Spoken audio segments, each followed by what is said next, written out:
Hello, thank you for joining us. This is Movie Grade. I'm your host, J.R.Alva. I'm joined here today with Victor Edmonds. And Jay Anderson. Thank you guys for being here. All right, guys. So this weekend, we got the opportunity to watch the new anticipated Eddington, something that was been traveling through a lot of film festivals, and just took a while before it hit theaters or general theaters. Um, all I can say is first impressions on this movie. It was something I was not anticipating, mainly because I hadn't watched any trailers except maybe one. So I had not many expectations about it. I got the opportunity to watch this with pretty much fresh eyes, and all I can say is this was something.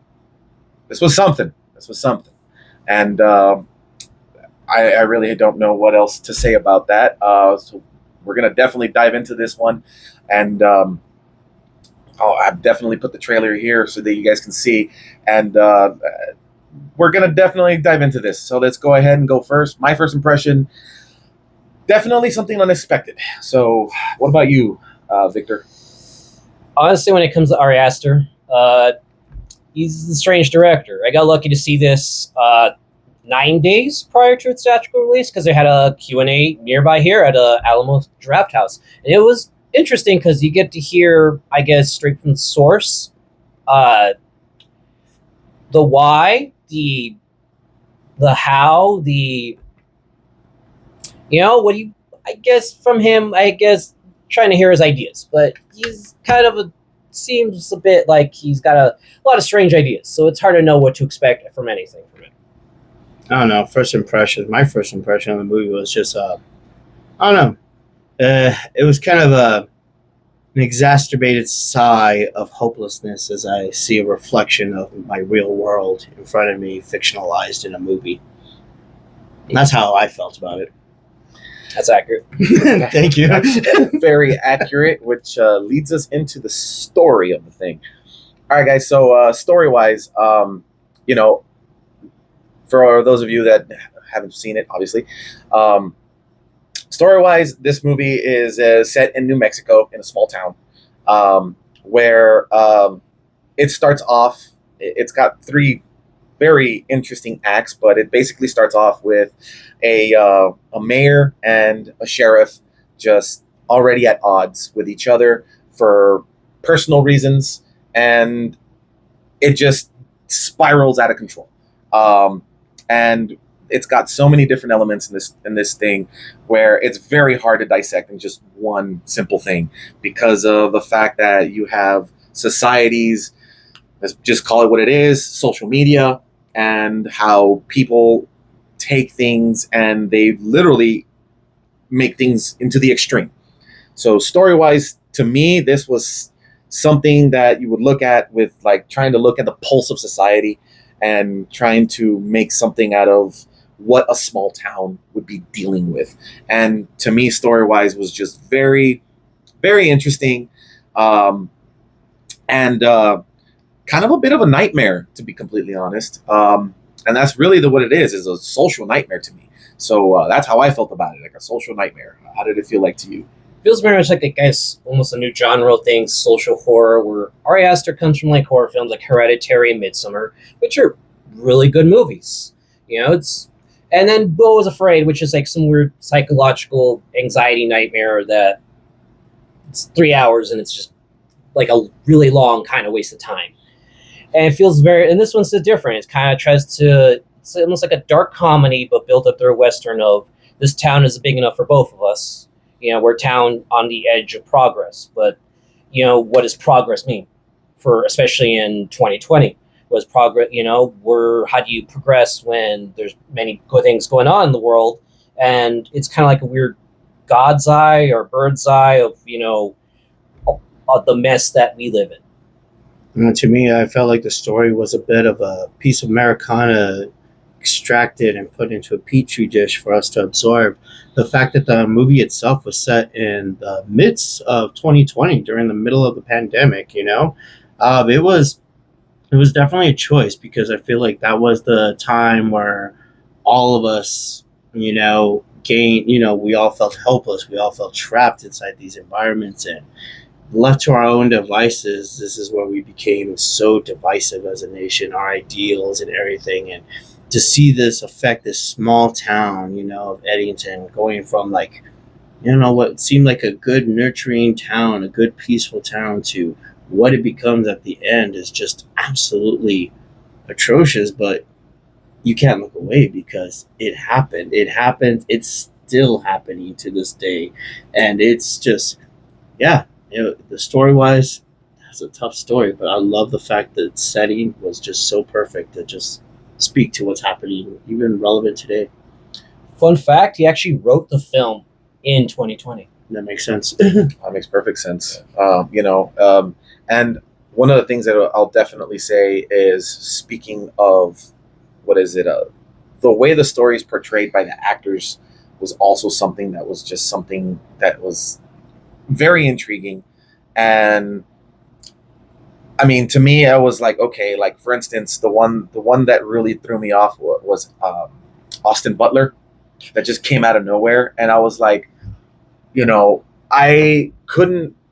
I was like, wow, I've seen you in two films recently, and this was just, it was a different choice of acting for him.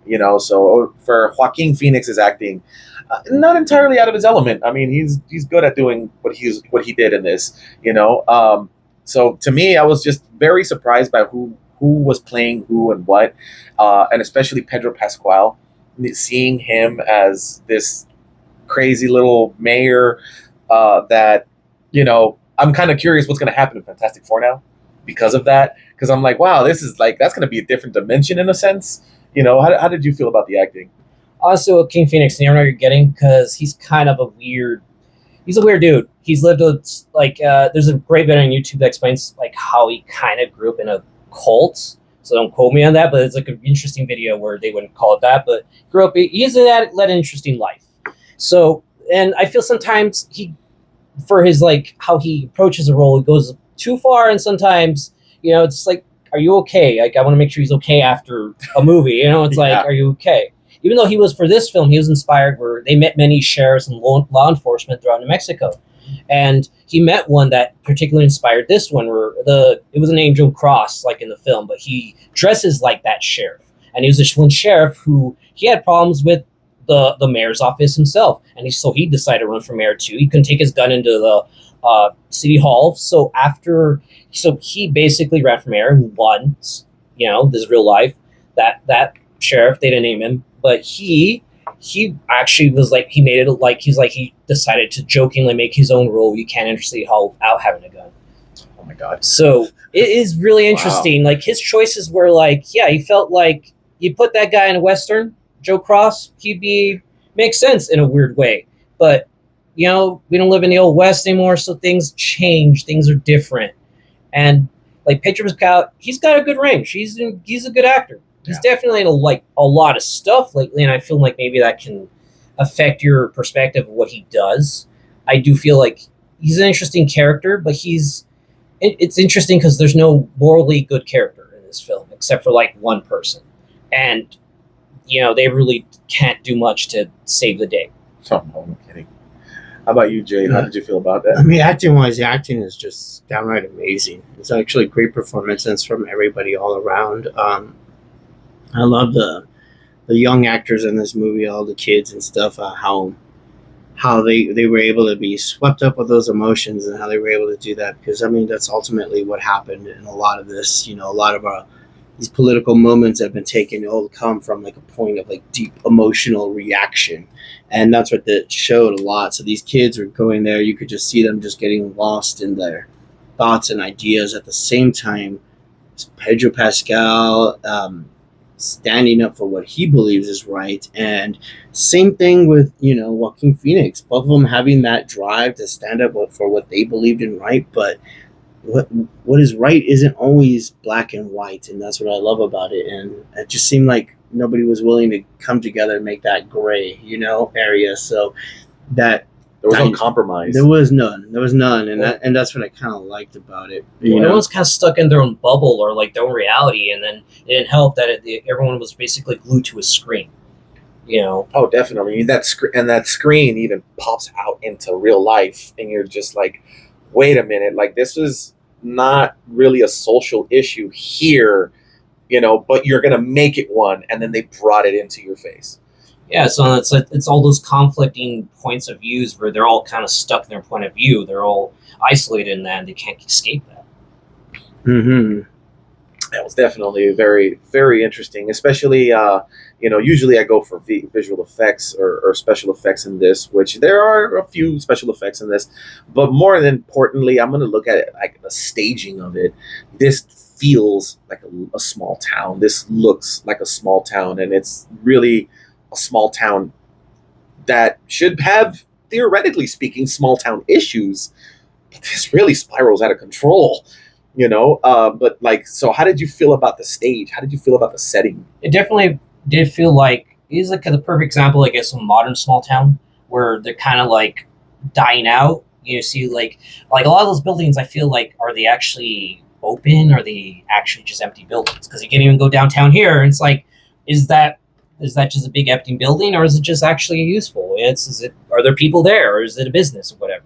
So it's kind of interesting the way that it's staged, where like even one of their confrontations, and it's actually in the trailer, the confrontation where right after one character announces he's going to do something, one talks to the other. There's like, it's kind of like a confrontation on a main street, and it kind of adds to that Western appeal, but like in like the modern aspect of it, where it's like, they're right both there, and then the weather's changing, and he's like, one character's trying to hold on his hat, and they're both confronting each other in this like strange place where it's like, this feels very weird. It feels very lived in. It feels very like the past is kind of trying to leave it behind. I think it's really important that whenever you have like a title of your movie or a story or anything, and it's named after the place, it's important for me to have the place not just feel like scenery, but to feel like a character itself. And I think if you get that right, you can make a very successful story. And I felt like the town of Eddington, its people, its buildings, felt like a character throughout the story. You could see the murals start to change, implement, reflecting the thoughts and the feelings of the people at the time, the political signs going up, going down, everything. Just like the town itself felt like it was reacting with the movie. The town didn't look like the same town it was in Act 1 compared to Act 3. And just like characters developing, you want that for your city, your backscape, especially if that's the title of the movie. So Eddington itself, it didn't just feel like a great place. It felt like an actual character, a good character, and it was really good. It just stuck out to me. It definitely had like interesting landmarks too to it, where like it's kind of foreshadowing to certain things after a while, and it felt like those landmarks felt like they were like the symbols of that town. Yeah, part of the character. Yeah. Oh, definitely. And that leads us to the next part, memorable moments of this thing, and I mean, trying to like not to give anything away, but just, there's so many different aspects of this, especially between the first act, second act, third act. And like, I mean, if I were to pick a memorable moment for myself, I would definitely pick that one part where it just spirals out of control. Your main character, Joaquin Phoenix, the sheriff, just watching his psyche break is the only way I can describe it. Just seeing that snap and him just go completely out of the woods and just do what he did. And just like, wow, that moment just felt like, oh, dang, like he lost it. What was your memorable moment? I would say it's that thing it's in the trailer where they have a confrontation in the street, and there's a moment where like the wind's picking up, and this actually happened. They had limited time to like actually film because the weather was like the clouds start coming in, and they talk about it where like he's basically trying to hold his hat, and it's kind of like a giant metaphor for him of just like holding on to like his identity, where he's holding his hat and he's just going like, yeah, but this and that, and then it's like, and then and it's just interesting because like, he was trying to hold on to his gun because like he had a weird thing. Joe Cross was always his gun or his phone. Yeah, it was just like a weird security thing where it's like bam, bam. It's just like his own insecurity like was playing out, and like him losing his hat. It's like no, he can't lose his hat. It loses the shelter he has, I guess, of like looking tough. It's like a security blanket. Yes. No, and I like that too. You mentioned the gun and the phone, literally the two things that made him safe. Yes. With me, my memorable moment is actually it's very subtle. It starts off in the beginning, and it becomes very evident in the end. And I don't want to ruin everything, but there's a project that Mayor Garcia is actually trying to get involved. He's reading a lot of resistance, especially from his city council that's on the opposition of him, right? Only to find out that at the very end, when everybody gets their way, it didn't matter what his policy was, the shit goes up anyways. And just to see that bright image of that monstrosity at the end of the movie both grosses me out, but at the same time makes me nod my head going, God damn politics. That was the memorable moment for me. I definitely feel you.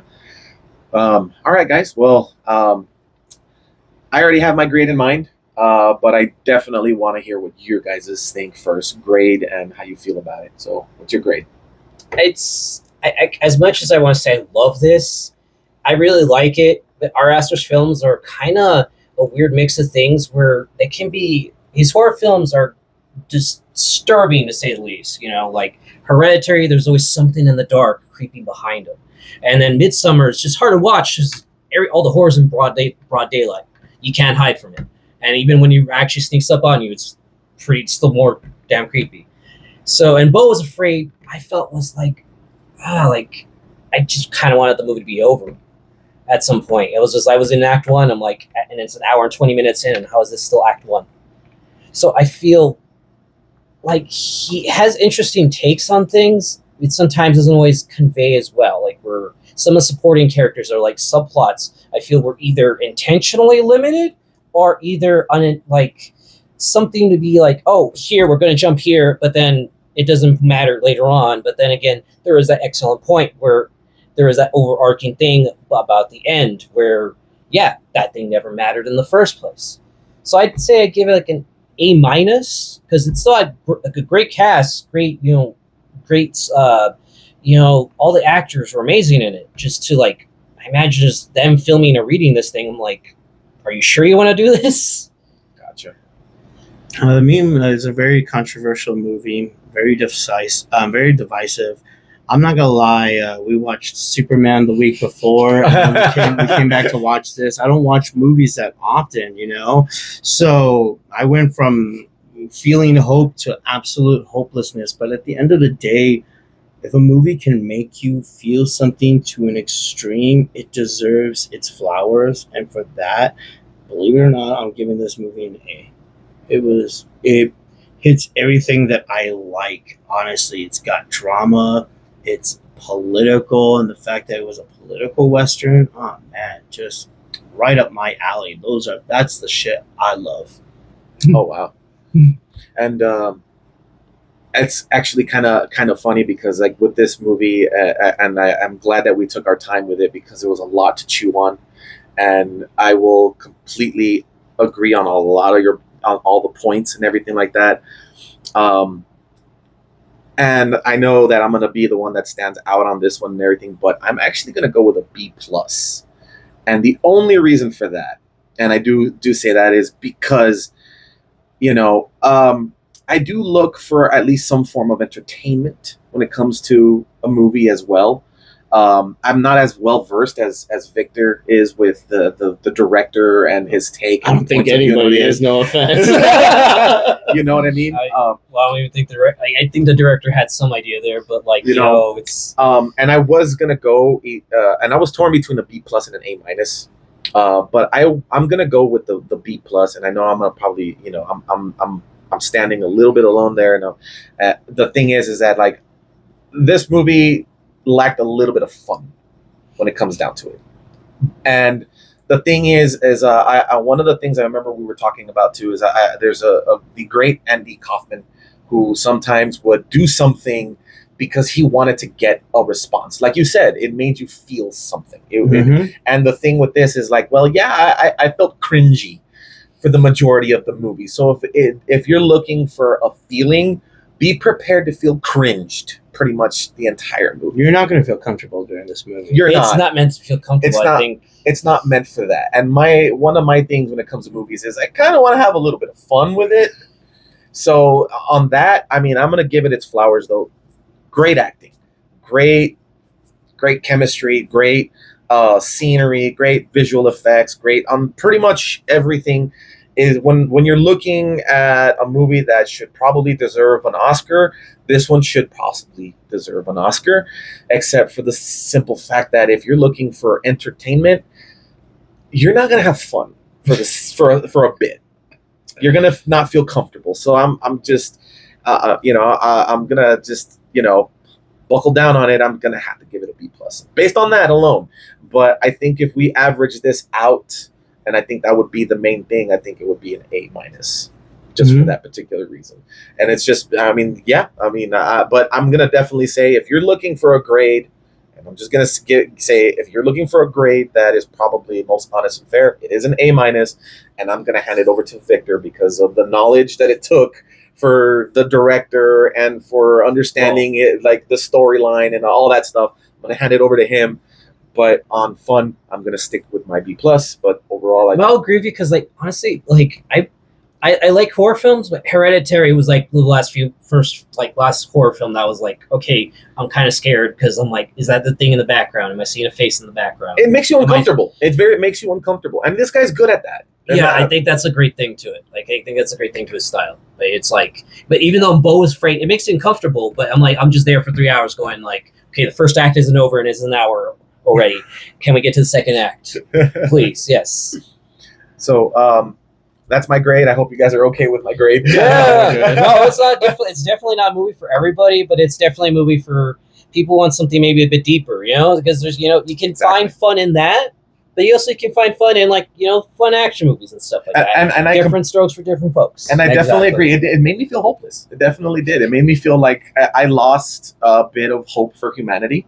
I'm not gonna lie. I think after the movie, I was like, "Wow, you humans need to redeem yourselves." I'm sorry, but humans, you need to redeem yourselves, and that's one of the things I need to say. Redemption needs to happen, guys. There's a lot that happens there. So, especially after the week after seeing Superman. Especially after watching Superman. So, needless to say, if you need a palate cleanser after this movie, you should probably rewatch Superman. Yeah. All right, guys. Well, thank you so much for being here. Once again, guys, I'm J.R.Alva. I am your host of Movie Grade. I am joined here today with Victor Edmonds, head writer at United Oddity Comics. And Jay Anderson. All right, guys. Well, thank you so much for being here, and thank you guys for watching.